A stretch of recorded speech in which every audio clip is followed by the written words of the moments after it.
question de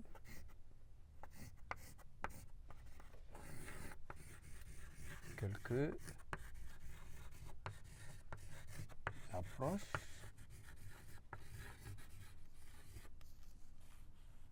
de Dieu.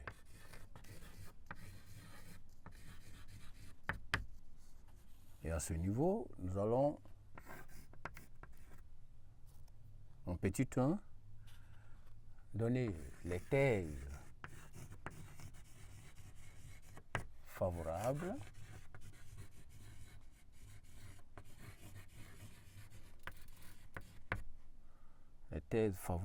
à l'existence de Dieu,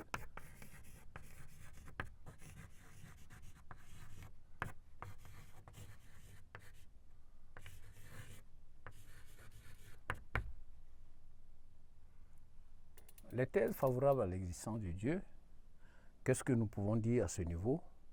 Nous allons parler du théisme, le théisme, c'est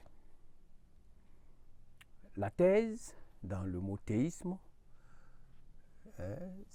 on entend Dieu. Dans théisme, il y a l'idée de Dieu. Voilà. Le théisme professe un seul Dieu. Voilà. Un seul Dieu qui est le Dieu créateur. Le Dieu créateur, créateur de l'univers et de tout ce qui existe, créateur de l'univers. Et ce Dieu est un être parfait,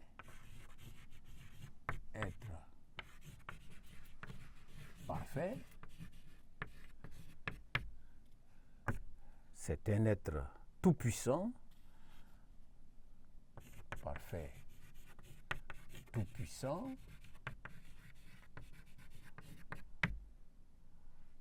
et bon, voilà, d'une bonté incomparable, et c'est un être transcendant, Dieu, voilà, être transcendant,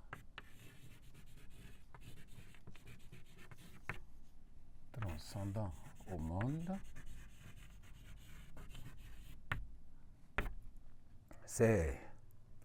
Il est la source de tout ce qui existe, source de tout ce qui existe, omniprésent, omnipotent.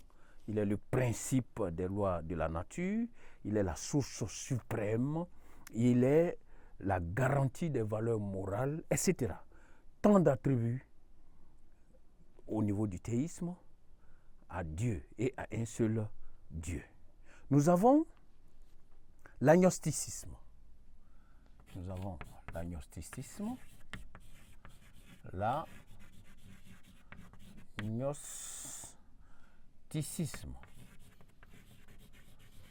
Au niveau de l'agnosticisme, c'est la conception pour laquelle l'univers est mystérieux et Dieu lui-même a fait de sorte que l'homme ne puisse pas comprendre le monde. Dieu a fait de sorte que l'ordre du monde échappe à la raison humaine. Donc l'homme ne peut pas comprendre. L'homme est dans l'incapacité totale. L'homme n'a pas les moyens de comprendre parce que Dieu a voulu volontairement lui cacher les réalités de ce monde-là, de sa création et de sa créature.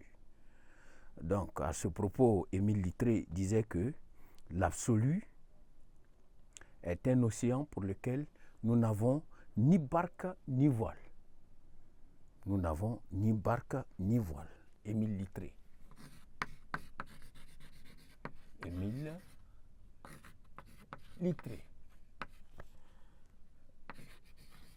1801-1881.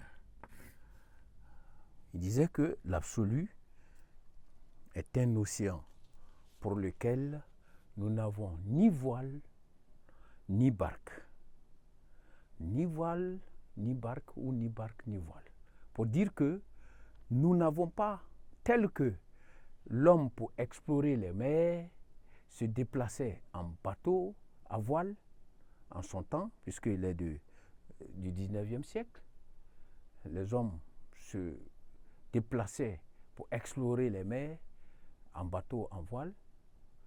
Il montre que l'absolu, ou encore le monde, l'univers, est comme un océan, mais pour lequel nous n'avons pas les moyens d'aller explorer cet univers-là.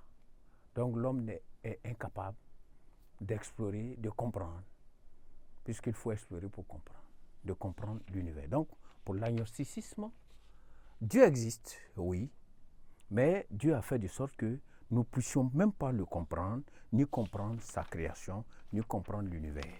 Et tout reste mystérieux pour l'homme. Nous avons le panthéisme. Le panthéisme,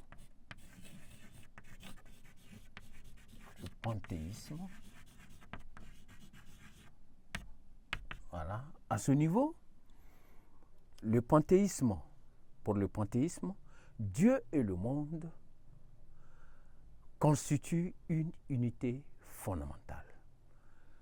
Comme, différemment du théisme, qui trouve qu'il y a un seul Dieu et que Dieu est transcendant, c'est-à-dire est un être transcendant au monde, c'est-à-dire en dehors et supérieur au monde. Pour le panthéisme, Dieu est immanent au monde. Dieu est à l'intérieur du monde, Dieu se confond à la nature et Dieu est dans tout. Dieu et le monde se confondent et constituent une unité fondamentale. Attention, le panthéisme est différent de l'animisme. Voilà, ils sont différents. C'est deux choses totalement différentes. Le panthéisme est différent aussi du théisme. Et qu'est-ce qu'on peut retenir finalement? On peut retenir avec Baruch Spinoza que Dieu, Baruch, notons ça,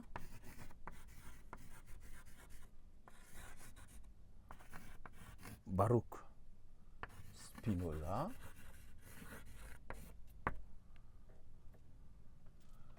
« 1632-1677 »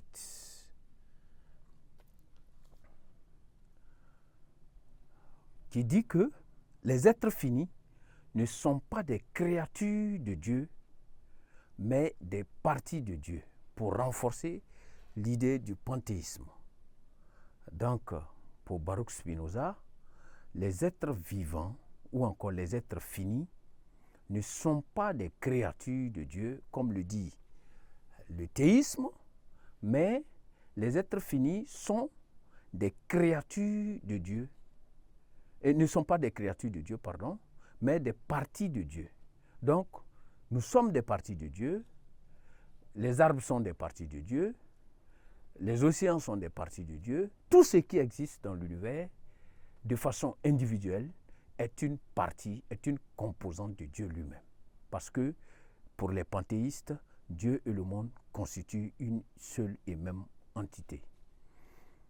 Et maintenant, nous allons voir en petit 2, est-ce qu'il y a des thèses qui rejettent ou qui remettent en cause l'existence de Dieu?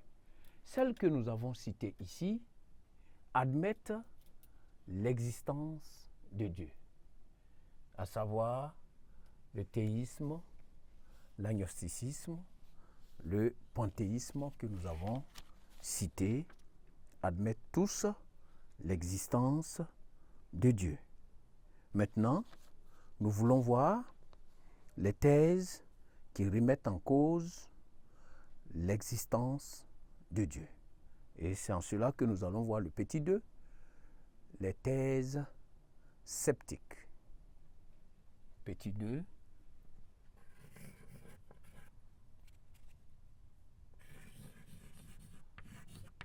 Les thèses